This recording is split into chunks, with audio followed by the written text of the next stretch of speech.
15 दिनों से इजरायल ने गाजा के अंदर 5000 से ज्यादा एयर रेड करके गाजा को कब्रिस्तान में बदल दिया है। लेकिन अब अचानक कुछ ऐसा हो गया है जिसकी कल्पना नेतन्याहू ने नहीं की थी। इजरायल के सामने सफल शासक माने जाने वाले गोल्ड मान्यार को भी ऐसी अभूतपूर्व परिस्थितियां नहीं झेलनी पड़ी थी। 6 डे वॉर में गोल्डा मायर ने 8 अरब देशों से अकेले जंग लड़ी थी, लेकिन इसमें यमन शामिल नहीं था। हालांकि अब वो जंग होने जा रही है, उसमें यमन भी कूद पड़ा है।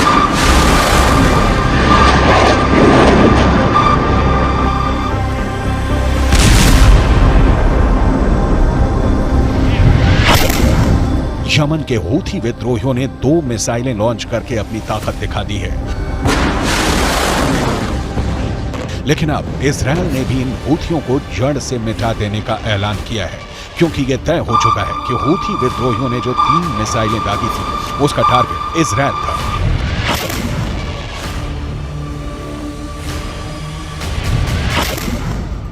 जिसके बाद से इजरायल डिफेंस फोर्सेस ने यमन में हूथी रेबल्स के अड्डों को तबाह करने की सीधी चेतावनी दे डाली है।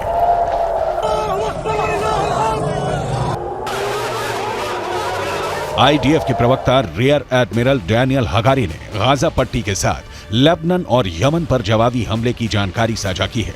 गुरुवार को 19 अक्टूबर को ही अमेरिकी नौसेना के एक जहाज ने यमन से इजरायल की ओर लॉन्च की गई मिसाइलों और ड्रोनों को रोक दिया था।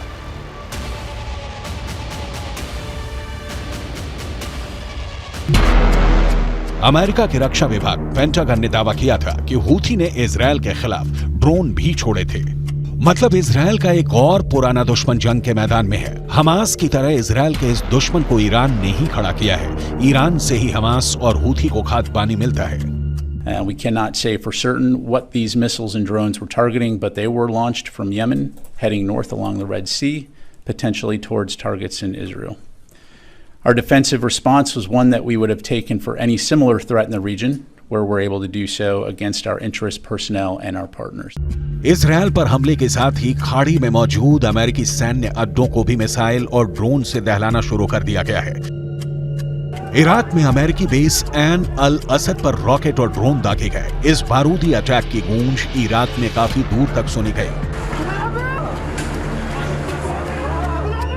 इस हमले के बाद इराक की सेना ने सैन्य अड्डे के आसपास के इलाके को बंद कर तलाशी अभियान चलाया। मीडिया रिपोर्ट्स में अमेरिकी अधिकारी के हवाले से हमले में 2 रॉकेट के इस्तेमाल की पुष्टि भी हुई है। यानी इजरायल के साथ अब अमेरिका पर हमले शुरू हो चुके हैं। जिन 3 खूंखार संगठनों से इजरायल को एक साथ भिड़ना पड़ेगा, इन तीनों संगठनों के टॉप कमांडरों के चेहरे भी देख लीजिए।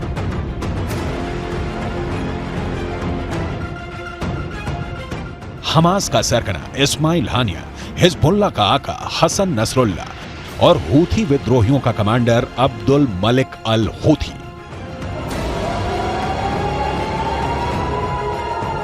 गाजा का चप्पा चप्पा दहल रहा है। गाजा की गलियां बारूद से सनी हुई हैं। गाजा का 30% हिस्सा मटिया मेट हो चुका है। गाजा के मकान कब्रिस्तान बन चुके हैं। गाजा में कोहराम कब थमेगा? ये खूनी संघर्ष गाजा से निकलकर कितने देशों की तबाही लाएगा? इजरायल इसका सीधा जवाब देता है। हमास के अंत तक जंग चलेगी। हमास इसका सीधा जवाब फिलिस्तीन की आजादी तक देता है। वहीं हमास समर्थक हूथी इस जंग का अंत पूरे मिडल ईस्ट से अमेरिका की विदाई तक देता है। जाहिर है हूथी का मंसूबा तमाम संगठनों से ज्यादा बड़ा है। यही नहीं, हूथी विद्रोहियों की ताकत और हमले के तरीके भी सबसे भयानक है। हूथी विद्रोही कितने खतरनाक हैं, इसका पता 2019 के हमले से लगता है।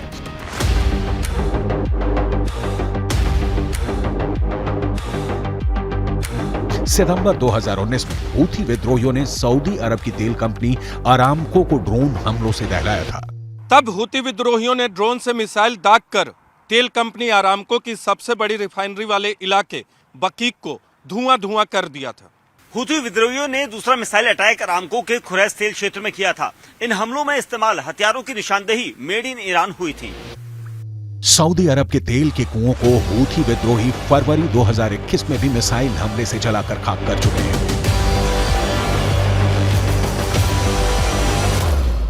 इतना ही नहीं, हूथी विद्रोहियों ने सऊदी अरब, संयुक्त अरब अमीरात और अमेरिका की संयुक्त सेना से लंबे अरसे तक जंग भी लड़ी है।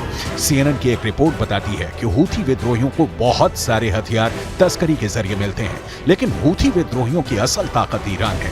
मतलब यमन के बड़े हिस्से पर कब्जा जमा कर बैठे हूथी विद्रोहियों के पास गोला बारूद की कोई कमी नहीं है। हूथी विद्रोहियों के हक में एक बात और है, वो ये कि अब संयुक्त अरब अमीरात से इस संगठन की कोई दुश्मनी भी नहीं है। हूती विद्रोहियों का उदय सन 1980 में यमन में हुआ था। हूती विद्रोही यमन के उत्तर में बसे शिया मुसलमानों का सबसे बड़ा संगठन है। पश्चिमी मीडिया की रिपोर्ट बताती है कि हूथी विद्रोहियों के पास 1,80,000 से लेकर 2 लाख जवानों वाली सेना है।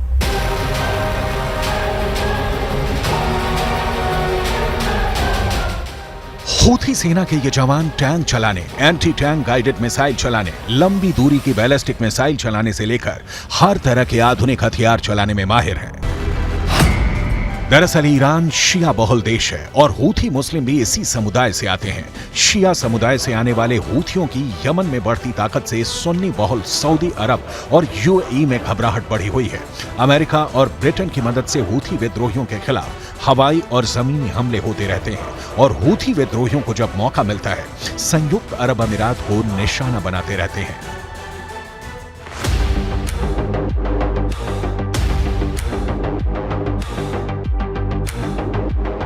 इसका असर ये हुआ है कि यमन अब युद्ध का मैदान बन चुका है। सऊदी अरब, UAE की सेनाओं का सीधा मुकाबला हूथी विद्रोहियों से है। हूथी 1980 के दशक से एक्टिव है, सैकड़ों मार चुके हैं, सैकड़ों हूथी विद्रोहियों की जान जा चुकी है। यमन कतरा कतरा तबाह और बर्बाद हो चुका है, लेकिन अब भी इन्हें अपनी नहीं हमास की पड़ी है। अपने शीशे के घर से हूथी विद्रोही इजरायल के घर पर पत्थर मार रहे हैं और यहां तो इजरायल पहुंचने से पहले किसी को भी भूमध्य सागर में परमाणु ताकत से lace 2 aircraft carrier Gerald Ford और आइजनहावर के हमले से गुजरना होगा। लाल सागर में यमन से आए मिसाइलों को भी अमेरिकी युद्धपोत USS कॉर्नी ने ही इंटरसेप्ट और ध्वस्त किया।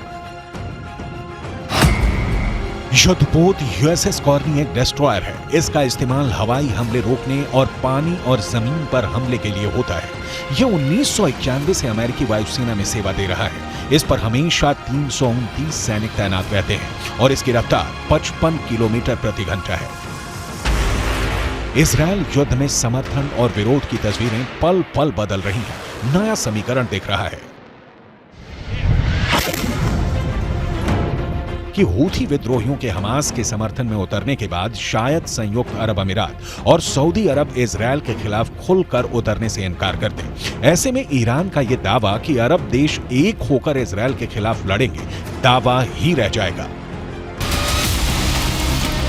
खाड़ी में सऊदी अरब और संयुक्त अरब अमीरात दोनों शक्ति हैं। हूथी के नाम पर ये दोनों देश ईरान को कतई समर्थन नहीं देने वाले, लेकिन ईरान को पुतिन और शी जिनपिंग से भी उम्मीदें हैं। युद्ध की फैलती तेजी बता रही है कि विस्तार तय है, जो बहुत भयावह और दर्द भरा होगा। ईरान के मैदान में आने से अभी तक डिफेंसिव मोड में रहे अमेरिका को आक्रामक होना होगा और फिर गाजा ही नहीं, धमाके ईरान की राजधानी तेहरान में भी होंगे, धमाके लेबनान में भी होंगे, क्योंकि हूथी, हिजबुल्लाह और हमास एक साथ खड़े हैं और इनसे निपटने के लिए इजरायल डिफेंस फोर्स ने भी धावा बोल दिया है।